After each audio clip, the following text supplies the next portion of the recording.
parents feel that psychologists shouldn't be charging, counselors shouldn't be charging. It's a good gesture to help, so you're not supposed to charge. Well, they fail to understand that as much as you are doing a business, this is our bread and butter. We have studied for years and years to upgrade ourselves so that we can support you.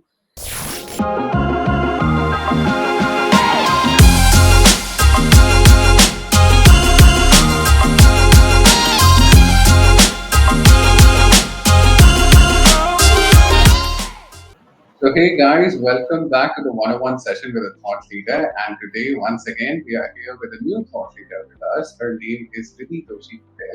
And since she's right here with me on the stage, so before I dive more into her introduction, so Riddhi, why don't you go ahead and help us with your introduction?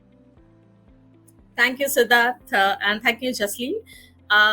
Friends, I'm Riddhi Doshi Patel, and I'm a practicing child psychologist. And I call myself parenting counselor because I counsel parents in, creating memories in their journey of parenthood. I have been on TEDx for 3 times, all the 3 times talking about mental wellness, and I advocate mental health and wellness for children and women. Awesome, great. So, Riddhi, once again, thank you so much for taking time out for the 101 session and really looking forward to the 101 session at the same time. So, Riddhi, as you yourself said, so we'll go step by step with all the talking points. So, to start with, you very rightly mentioned that, you say that you're a parenting counselor. So, for the people who aren't really aware about the term as to what exactly you do, if you can help us as to what exactly is a parenting counselor. So, parenting counselor, I call myself parenting counselor. The reason being, I practice as a child psychologist. I help children in focusing on their behavior, focusing on their mental health, and taking the help of the parents. Now, what happens is that not all the parents understand how to make their parenting journey memorable. So I handhold them, I help them to support their children. Many a times it happens that I don't directly work with children because not every child needs help, even if there is a behavioral issue. So I route through parents, and that's how I say I'm a parenting counselor. Because in my practice of 14 years, I have noticed that majority of the behavioral issues what a child is, parent in facing from the child's side is due to all the issues that has been escalated from the parent side. When we say that my child is suffering from anxiety, the basic and my child is very anxious. Let me not get into the word anxiety at the moment, but we often say that, okay, my child is very anxious. He's on an average, he throws tantrums. He gets angry very fast. But have you ever sat and noticed or reflected that is this the way we behave? Very normal. When morning where the school is at 9 and the child has not woken up by 8:30, we don't give positive strokes to the child, or we don't hug and give touch to the child. We just shout and say, hey, fast, it's 8:30, the school is about to start, right?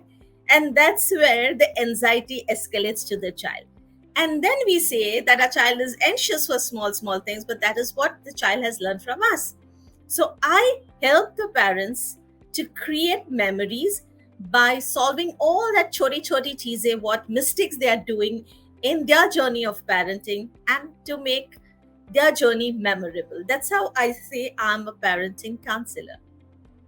That's a beautiful job altogether, I must say that, Riddhi. But at the same point in time, you actually touched base on a few things that made me remind of my childhood days when I was way back, specifically missing bus only because of the fact that I was still in bed.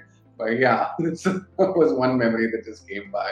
But along with that, now that we have started interacting and, now we know who is a parenting counselor. So, the next probably I would love to hear would be a little bit of an insight. Within this role, while obviously it's a beautiful role, at the same point in time, I am absolutely sure that there are many challenges that you actually face, and there are many scenarios which come across which are challenging. So, what are the common challenges or scenarios you come across as a parenting counselor? As a parenting counselor, Siddharth, or as a child psychologist, there's not much a difference. The hurdles, the issues, what we face while we practice is the same. A, people feel that we are magicians and we have a magic wand with us. So, in one sitting, we'll be able to solve all the issues of theirs and their children. So, to convince them that when you get the child to us, when the parent gets the child to us, like there's a lot of damage been done in terms of tagging the child, nagging constantly, not creating a non-judgmental space for the child. So that damage is already done. And when they come, we are not magicians that we can solve all issues in one sitting. We also need time, right?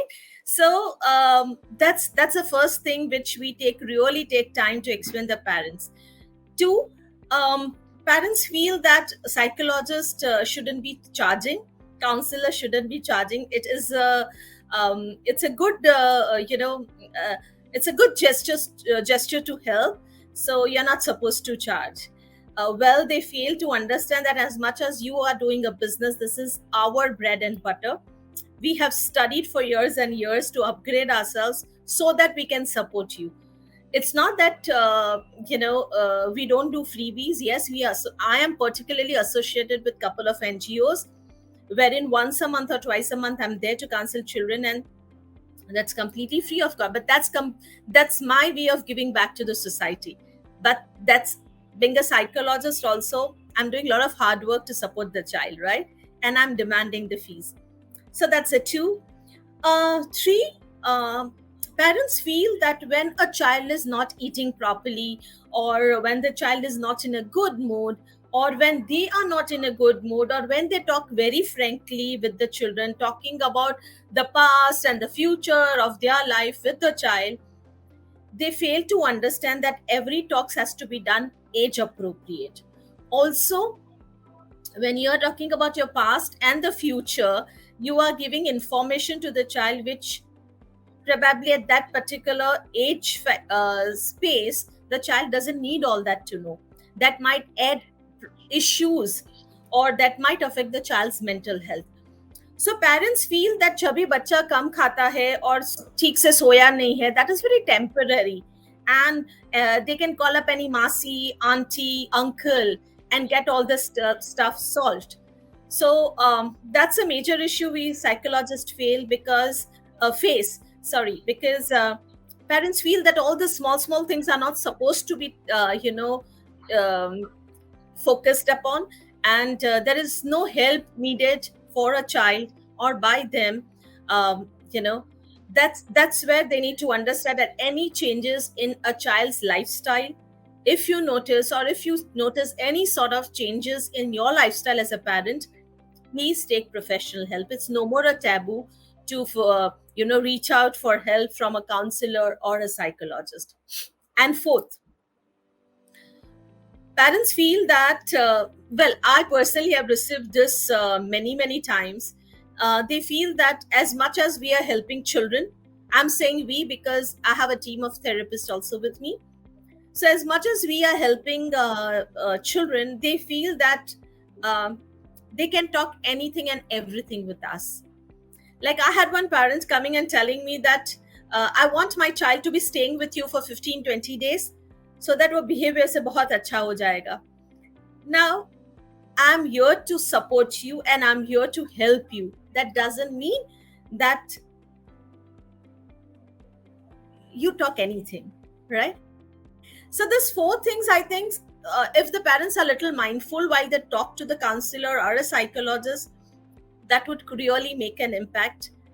Impact in the sense, the psychologist will be in a good space to help your child. Not every time the psychologist will accept what you throw on her or him. So as much as you want to be treated well, every psychologist and counselor also wants to be treated well, right? So there's a few of the things what I've personally faced, and I'm sure there are many psychologists, because whenever we were talking and then there is something happening on LinkedIn and Facebook, we do connect to all this stuff. So I'm sure many of us would have been facing this. Absolutely. So, thank you so much for obviously bringing this into light as to what exactly are, some challenging things that even you, as a counseling, as in a parenting counselor, actually face.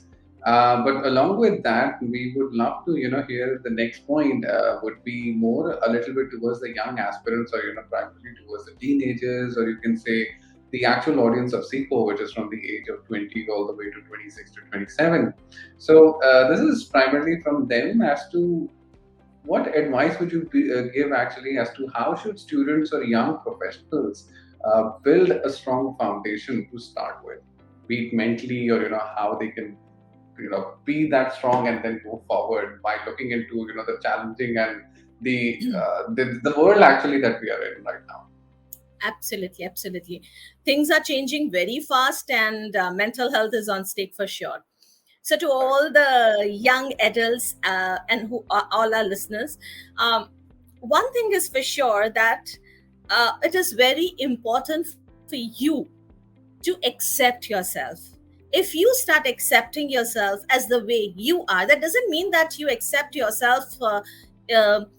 Which is something which is very negative in you and you don't want to work on it upon it and you say okay ye to main hu, nothing that sort. What I mean here is accept yourself with all the flaws you have as a person, because no human being is perfect. Two, expect a little less from your side, right? As much as you can do, but that doesn't mean that you constantly compare with others and let your inner self affect or get affected. Three, someday, maybe 15 once a fortnight or once a month, sit with a paper and pen and write about your strengths, write about your weaknesses, understand which strengths you need to really focus upon, highlight, and probably that you can use it at your workplace, that you can use it in creating. Probably, if you want to enter the world of entrepreneurship, you can use your strengths in the world of entrepreneurship. And weaknesses, why? Once a month, when we start writing down or listing down our weaknesses, what happens is we understand where we stand, and who better than us can help ourselves, right? I can help myself before even I seek help from others. I know what is wrong within, I know what I'm facing. So it's important that if you start writing about your weaknesses and then shortlist 3 every month and start working on yourself, and you will see that uh, within 2-3 months you will see your growth happening. Why? Because you have taken initiative to work on yourself, right? And last but not the least, to all the young adults, it is important that there are multiple things happening around in the world, right? If I want to become prime minister in just 10 days, I cannot, right? I may say, hey, I want to become the prime minister of our country, but I cannot. For that, there's a process. Nothing can be achieved in a spur of a moment. Remember that. You have to work for that. There is a process. You have to constantly upgrade yourself. And money is something which is not easily earned. I don't say it's smartly earned, but I say easily earned. You'll have to give a little bit of your time, your efforts in that. So when somebody is earning good than you, somebody is showcasing good, remember not to coax yourself. Remember not to undermine yourself, your capabilities. Remember, there is no measurement of success. For me, success would be different to what success might be for Siddharth. Remember. So, and for you also. So, for everybody, the parameters is different. Avoid comparing or, looking constantly looking out to the successes of other people. If you feel that that is affecting you, go off social media, because actually speaking, we all psychologists know how different the real life is from the real life. It is very, very different. What you see is the real life, but in reality, the real life is real different. So it's okay if people are flaunting over something, it's fine. If you know yourself, if you know your worth, if you have accepted yourself, I'm sure nothing is going to affect you. And you will have a wonderful future. Few things which you need to concentrate is just you need to focus upon, and I'm sure success is always yours. That's some beautiful tips altogether, Riddhi, and specifically the last two ones really, are really close to me as well, because I remember way back, this is something that one of my mentors actually, helped me look into too. So, those are some really powerful things that you just said.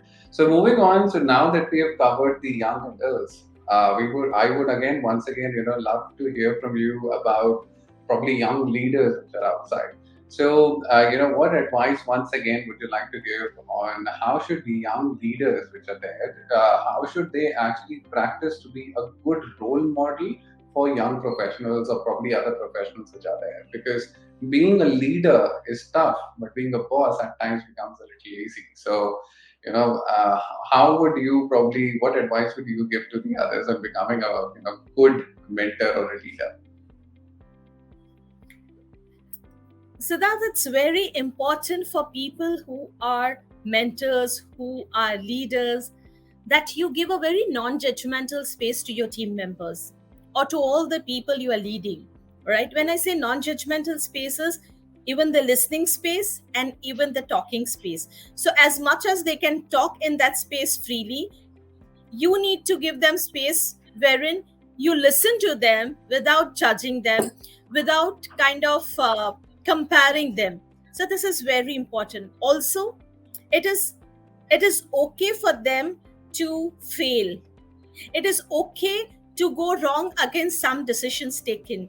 As a leader, it's your responsibility to be there with that person, allow the person to be resilient, and work with what next. If you as a leader will have not imbibed the quality of being resilient, you will not be able to pass it on to your team, to all the people whom you're leading. So important that resilience every leader need to imbibe in their life, so that you can allow that space to your team member or the people you are leading. It's okay to fail. It is okay not to perform good. As a leader, it's your responsibility to be there to help the person understand his or her worth, and then support to grow and shine out. That's a beautiful tip. I must say that. So I myself and I'm a sort of a leadership position, so I can actually very well relate to what you just said. And I Thank just you so wish much. I probably actually learned the hard way, to be very honest. But yeah, probably that's something that I really that's a really close tip to my heart. Great. So, Riddhi, I'm enjoying this session altogether and loving the answers as to how you're basically briefing them. So, now we have been talking and we have been touched base a little bit about mental health. So, why not let's talk about a little bit more about it, because this is one topic that usually people just either try to avoid or they just don't want to touch. So, first of all, just in layman terms, as to what is mental health, so that the people are aware as to what exactly it is, and then what causes mental health problems. Okay, so let me just combine both of them and explain. Sure. Mental health, any changes that is, you know, happening due to emotions, thinking, or your behavior, or due to or involving changes due to the emotions, due to the behavior, due to overthinking, ensure that there is some issue which you are having and take a professional help. Now, this changes in emotion, thinking, or behavior can be also related to temporary, problems, or a long-term problems, or maybe stress related. But nonetheless, any issue or any changes if you see in your body, in your thinking, in your behavior, or in your emotions, there is some change, there is some issue in regard to the mental health. Seeking help helps you to sort that issue, and you can be as normal as you have been before. Now every human being has this phase in life. You, me, everybody, right? It's how you are being aware, it's how you are being mindful, and how you seek help is very, very important. And it is no harm in just talking about it. Probably if you have understood of emotions, if there are fluctuation in emotions, or fluctuation in thought process, fluctuation in behaviors, in terms of कभी आप बहुत आराम से बात करें, कभी आप बहुत react कर रहे हैं, that's also fluctuation. Well, if you have this maybe once a month, it is not an issue. But if you see that it's happening on an average in once a day, twice a day, thrice a day, and very, very often, and then you start observing your pattern that this is the changes I'm noticing, it's some issue related to your mental health, and please seek help. That is going to help you for sure. Now, what causes mental health? Now, there are mental health issues, right? There are multiple things.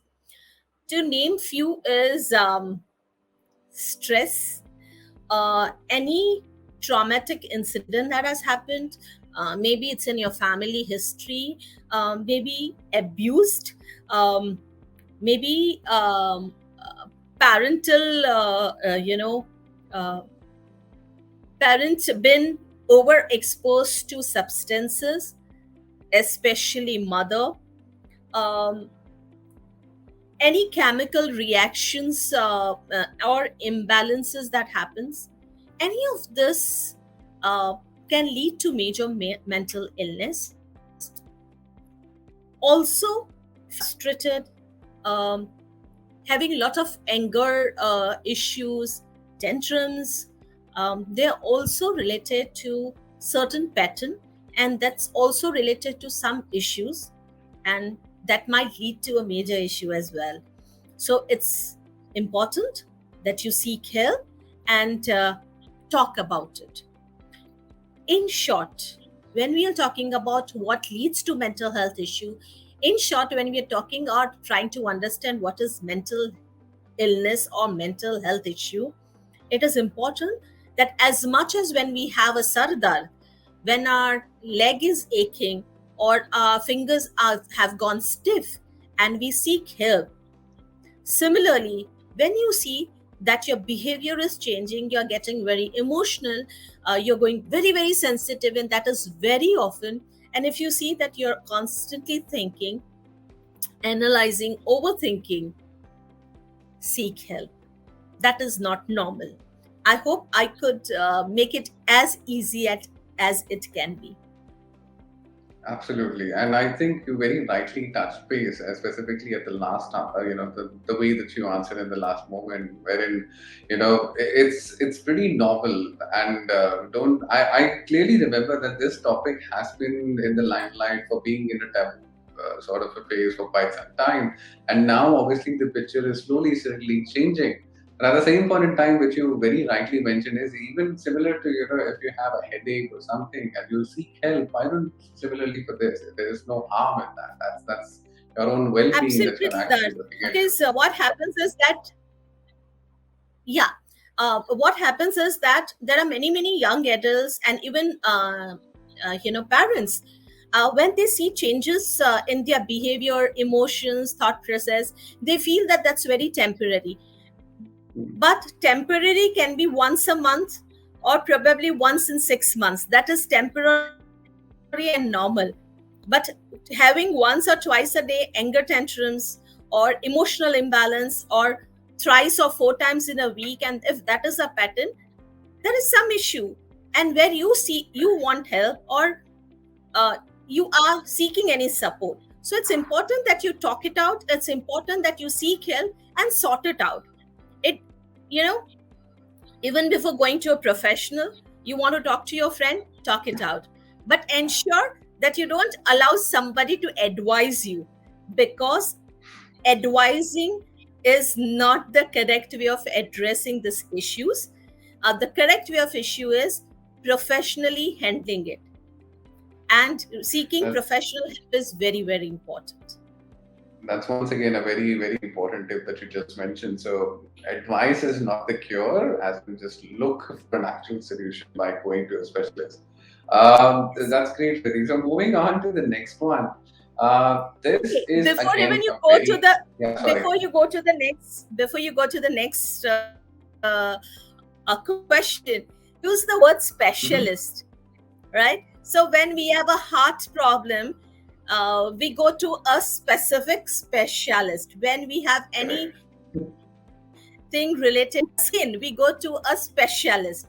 Similarly, if you have any changes, emotional imbalance, go and visit a specialist. That is very important. Correct. So, so the next point is actually a little interrelated, but more importantly, this has been, I would say, now it has come in the picture and it has been also addressed positively, though there is still a little bit of lack with, people completely addressing it, but still now it's like coming into the limelight. So the topic is with respect to depression and anxiety. What is your guide in simple terms as to, first of all, I would say, or the most common thing would be, because this is one question which comes right away to every person's mind with respect to depression, anxiety. Fine, if you ever come across that, how to actually overcome it. So, what would your advice be? So, Siddharth, depression and anxiety is not a simple term that I can list down that tips that okay you can overcome, because Hmm. every person would have a different tendency, and every person can has to be addressed in the way the tendency is. But I would also want here to help the young adults to understand that there are few pointers wherein you need to if you see this, then go and seek help. Right now, there are n number of myths associated with the word anxiety and panic and depression. Right now, all these three leads to major issues. I hope you all understand that. So, not getting into the tips and all, because again, as I mentioned that there is a tendency and each person has a different tendency. But let me explain. If you see that you are overthinking, if you see that you are missing out on all the pleasures you had before in your life and you were enjoying those pleasures, but now you are not, say like you loved meeting your friends, you loved eating certain type of food, you loved watching movies, and now all of a sudden you are not enjoying. Mind well, if it's a day or two, it's okay. But if you see that it's a constant pattern, then supposed to consider as one of the trait. If you see that for few reasons you start perspiring, you have lost interest in enjoying your life, you are more awake than you sleep. So daytime you sleep and nighttime you're awake, and your biological cycle is changing. um, you don't feel like talking to even your parents, your best friends, um, don't want to do all that you were doing before. Also, you start hating yourself. Also, you tend to be worried about the future. What will happen next? If you see any of these changes, please go and visit a professional, a specialist. It can be anything. So I'm not the right person to give out tips right now online, but ensure that you visit a professional. The reason being, you will get an avenue how to deal with it. Okay, my way of coping must will be very different from how you cope up, Siddharth, or how any young adult can cope up, right? So our coping strategy is also different. So what a professional will do is understand your problems, understand where you are, your tendency, and then help you to understand your coping strategy. So no psychologist will ever give tips. A psychologist will help you understand yourself. Okay, so we there's a difference between healer therapist and a psychologist. So healer and therapist gives you tips. Psychologist might not give you tips, but will help you to understand the process, will help you to understand how to work upon yourself, on yourself, and by making you realize that how's the pattern is, where were the triggers, or what were the triggers, where did it start, and how can you help yourself. That's what a psychologist will do. So it's a probing process. It is more of facilitating, I would say, in layman's language, but there would not be any tips as such unless we understand the case. That is actually pretty relevant, to be honest. I think that's how we perceive it. That's how probably I was framing it, because that's how we perceive in our society. So I think that you sort of rectified the entire question and you framed it in the right manner. So let me help you understand, Siddharth. What happens is that it is not like a particular tablet or a Vicks ka balm that if you have a headache, you apply the balm, right? Correct. Everybody would have a different tendency. And there have been instances when such tips have been shared and the case have deteriorated. Okay. So that's the reason I refrain. But it is very important for all the people to understand that why I didn't choose to give the tips. And Siddharth, in fact, you made it really, you made it kind of a live example for me to explain that if you ever seek tips from people to work on yourself, especially if you're getting anxiety a lot, maybe you're getting anxious. Anxiety is not the right word here. If you're getting anxious very often, if you're getting scared, panicking for small things, or if you feel that you are just worthless, okay, don't go and seek help or tips from your friends or anybody. Visit a professional, because tips will not help you here. 90% of the time, the professional will understand your pattern, and at least 25 to 30% time, it happens that the person is not having any issues. It's just that the person wants space to talk and share. So Correct. While the therapist or the counselor or the psychologist is giving that space for the person to talk, and a little bit of nudging, a little bit of push from the psychologist side helps the person to understand the process, and they might not need help later on, right? So tips will never help.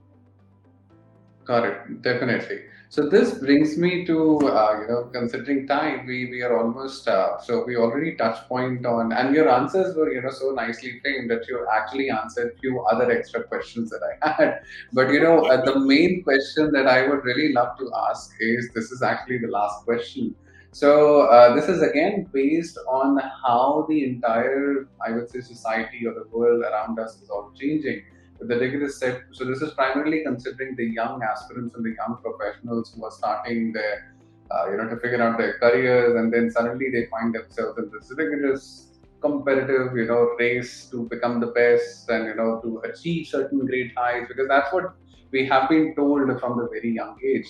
So you have to have certain goals, meet them, go for the next, and so on and so forth.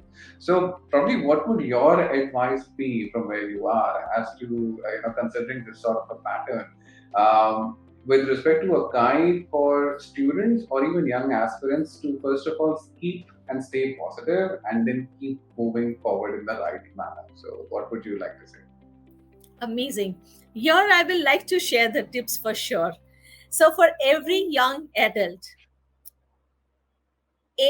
as I mentioned before, understand your strengths and weaknesses. Why? Because you know yourself better. If you stand in front of the mirror, even before you go and ask somebody that how I'm looking, you're going to watch yourself first, right? So always watch your pattern, understand yourself first. B, it is important that instead of going for some motivational talks, instead of wasting time over that motivational talk, you read books. Books are going to help you to sort out and understand. Many a times you understand, you relate, and you can help yourself, right? Motivational talks, I'm not against any motivational talks, but what happens is that that's a temporary motivation that we get, and that subsides after we are out of that space, or probably in a day or two. So motivation has to be something which is long lasting and not for a day or two. C, how to stay positive. Very important question I want to pose before you. Do you really love yourself? If you love yourself, you'll be always positive for all the work you do, or whatever work you intend to do, or anything related to your own self. So, first, understand, do you love yourself? If not, start working on yourself. It's okay to have some self care books on place, to understand self care from people who are practicing self care, or who are mindfulness practitioners. Understand from them. Not every time mindfulness is all about meditation. It's all about, it can be anything, right? There are multiple things to be understanding about self care. So when you start taking care of yourself, you'll understand that as much as you are spending time with your friends or everybody else in the world, you need to give a little importance to your own self as well. Because if you are there, all other relations are there. So start feeling happy about your existence, about your own self. Take care of your own self for some time. And when I say self care is just not about going for a spa, going for a shopping, or spending time with your friends, every day. Self care is much more than that. Self care is understanding yourself. Self care is putting your finances right. Self care is all about doing all that activities that get a smile on your face. Self care is about loving yourself, hugging yourself. So do this choti things to understand that, do you love yourself? D, when you want to be positive, when you want to understand that what all you can do, talk to people in whichever industry or segment you want to enter, right? Go and meet them, understand from them. Is no harm meeting people and understanding what are the hurdles they faced while they were putting their career right. It's okay to understand from them so that you don't repeat their mistakes. It is okay to understand from your parents. It's okay to understand from your friends, your close friend circle. Take help, seek help, and put your things right. Last but not the least, there would be people who will kind of throw darts on you. Don't be a dartboard for them. Okay? Let the darts just pass you. Don't accept all the tags that society or outsiders throw on you or want to put it on you. Right? All the tags have to be removed from your body. Don't be removed all the kachra or the dirt from your body. Tags are as similar as all the dirt that we receive from people. Now, not every person in the world is going to be a well-wisher for you. So remember one thing, don't allow yourself to be a dartboard. Be focused. I'm sure your family and friends would not throw any sort of darts on you. They will not tag you. They'll be there to support. So take all that support you need in your life, but just go ahead. Stay focused. There would be a lot of hurdles, tags, darts on your way, because life is not that easy, right? But if you're focused, if you love yourself, if you feel that you can do it, I'm sure you can do it. I can do it is something which I would say everybody, if you see in my room, on my softboard, I have put up a big chart paper, and on that it is written, I can do it. Now, I can do it refers to multiple things that comes my way. Some things are not that easy to manage or face. There are a few things which is so easy and it's like a cakewalk, right? But each time I have to make myself understand or remind, I can do it. Why not you also put that on your wardrobe and say, okay, I can do it. It's nothing impossible for me to manage, right? This is a small message from me to you. Take it as a tip, take it as a suggestion, take it as my experience, but this is something which I have done it and I'm just sharing with you all. Well, I must say, Riddhi, so, those 5 tips that you just mentioned are really powerful within themselves. And I think very rarely actually compile them in the best precise manner which you actually did. So, this brings us to the end of the 101 session. I truly, truly enjoyed the session, and it was Same more here, of a Siddharth. counseling. Thank you. I must say, so this was again, more of a counseling for even me as well, which was sort of a freebie, like you said. So probably I'll take that with me at home. But yeah, I'm sure that whosoever would be watching this entire video, they would have definitely learned some important tips, and they would be really encouraged to actually move forward with the tips and some kind which you actually shared with through the Seekho platform. So thank you once again. Thank you. Thank you, Siddharth.